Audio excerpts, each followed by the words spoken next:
नमस्कार दोस्तों, आप सबों को स्वागत है मेरा education channel teaching Narayan JP में।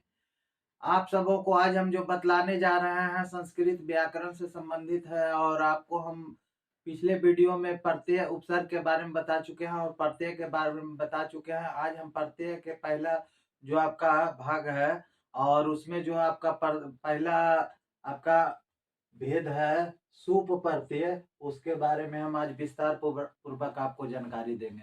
तो सुप प्रत्यय क्या है इसके बारे में जानिए। तो सुप प्रत्यय क्या है?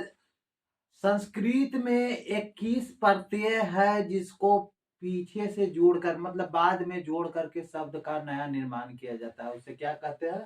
संस्कृत प्रत्यय कहते हैं। तो 21 जो प्रत्यय है उसको जोड़ करके जो प्रत्यय बनाया जाता है उसे क्या कहते हैं? सुप प्रत्यय कहते हैं। सुप प्रत्यय का निर्माण कैसे होता है चलिए देखते हैं। संज्ञा या संज्ञा सूचक शब्द, संज्ञा या संज्ञा सूचक जिसमें संज्ञा इंडिकेटेड है, तो संज्ञा या संज्ञा सूचक शब्द सुबंत के अंतर्गत आते हैं। किसके अंतर्गत आते हैं? सुबंत के अंतर्गत आते हैं। और सुबंत के अंतर्गत कौन आते हैं? जिसमें सातों विभक्ति होती है। जिसमें सातों विभक्ति होती है वो आपको सुबंत के अंतर्गत आते हैं। किसके अंतर्गत आते हैं? सुबंत प्रकरण के अंतर्गत आते हैं। तो सबसे पहले जान लीजिए कि सुप प्रत्यय जो है सुबंत प्रकरण के अंतर्गत आते हैं, है ना। तो संज्ञा या संज्ञा सूचक शब्द को सुबंत के अंतर्गत रखा गया। किसके अंतर्गत? सुबंत के अंतर्गत रखा गया। और सुबंत सुबंत क्या है? तो सुबंत प्रकरण के अंतर्गत 7 भाग में बांटा गया है। सुबंत प्रकरण को कितने भागों में बांटा गया है?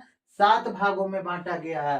वो नाम संज्ञा नाम है, संज्ञा नाम, संज्ञा का पद, संज्ञा पद, सर्वनाम पद, संज्ञा नाम, संज्ञा पद, सर्वनाम पद, विशेषण पद, क्रिया विशेषण पद, उपसर्ग और निपात।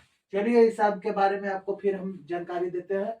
अभी आपका हो गया ये सातों आपका प्रकरण हो गया। तो 7 प्रकरण कौन कौन हो गया? नाम, संज्ञा पद, सर्वनाम पद, विशेषण पद, क्रिया विशेषण पद, उपसर्ग और निपात। अब इसमें जो आता है फिर क्या क्या चीज आता है? सुप प्रत्यय के अंतर्गत पद आ गया इतना। सुबंत प्रकरण के अंतर्गत जो 7 भाग में बांटा गया, 7 भाग के नाम आपने जान लिया। अब सुप प्रत्यय में 7 विभक्ति भी आती है। सुप प्रत्यय में क्या आती है? 7 विभक्ति भी आती है। कौन कौन विभक्ति होती है? प्रथमा विभक्ति, द्वितीय विभक्ति, तृतीय विभक्ति, चतुर्थी विभक्ति, पंचमी विभक्ति, षष्ठी विभक्ति और सप्तमी विभक्ति। ये 7 विभक्तियां आती है। सुप प्रत्यय में कितने विभक्ति आती है जी? 7 विभक्तियां आती है। प्रथमा, द्वितीय, तृतीय, चतुर्थी, पंचमी, षष्ठी और सप्तमी।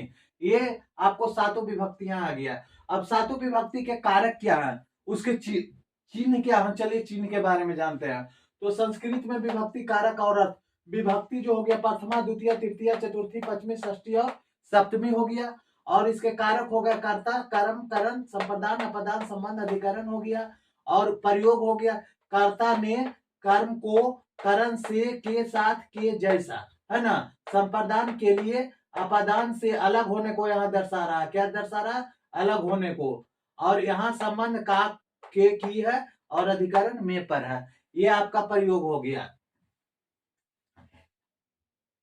ये प्रयोग लुप्त भी होता है और दिखाई भी देता है। कहीं कहीं वाक्य में आपको स्पष्टीकरण रूप में दिखाई देगी और कहीं कहीं वाक्य में स्पष्टीकरण रूप में लुप्त भी रहती है। तो प्रत्येक विभक्ति में 3 वचन होते हैं। जितने विभक्ति हैं, सातों विभक्ति है ना जी, सातों विभक्ति में 3 वचन होते हैं। और तीनों वचन कौन कौन होते हैं? एक वचन, द्विवचन और बहुवचन। जितने सुबंत प्रत्यय को 7 भाग में बांटा गया, इसमें 7 विभक्ति भी है। और सातों विभक्ति के आपको तीनों रूप में बांटा गया। तीनों रूप क्या है? एक वचन, द्विवचन और बहुवचन। सुप प्रत्यय में अगर आपसे कोई पूछ दे कि कितने प्रत्यय का प्रयोग होता है, तो 21 प्रत्यय का उपयोग होता है। सुप प्रत्यय में कितने प्रत्यय का उपयोग होता है? 21 प्रत्यय का उपयोग होता है। और यहां देखिए आपको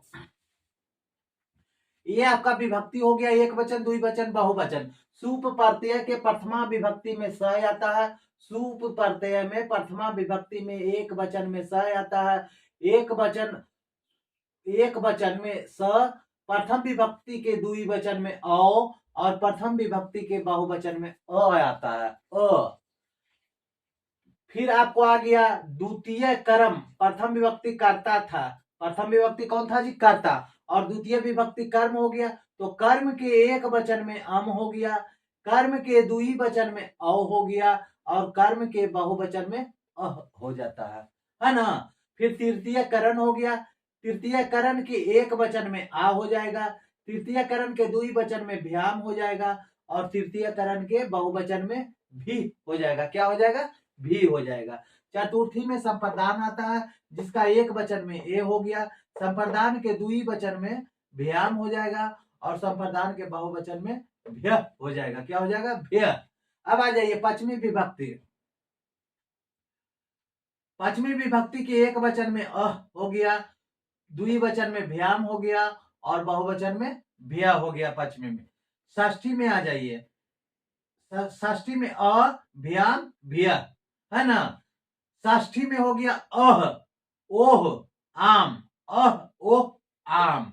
सप्तमी में हर सही ओह सु आ जाएगा, संबोधन में क्या हो जाएगा, सु और अह। तो अब आपको ये इंडिकेट हो गया ना कि प्रत्यय में जितना भी रहता है सब इसी के इंडिकेट के अंत में यही रहता है, जितना भी प्रत्यय रहेगा जुड़ा हुआ उसमें यही रहेगा, और जिसके अंत में ये सब हो गया बाबू वो आपका प्रत्यय हो गया, क्या हो गया, प्रत्यय हो गया, जिसके अंत में ये हो गया क्या हो गया, प्रत्यय हो गया, ये आप समझ जाइए। और फिर हम सुप प्रत्यय के बाद जो अगला प्रत्यय है उसमें हम आपको कल मिलेंगे, तब तक के लिए थैंक यू।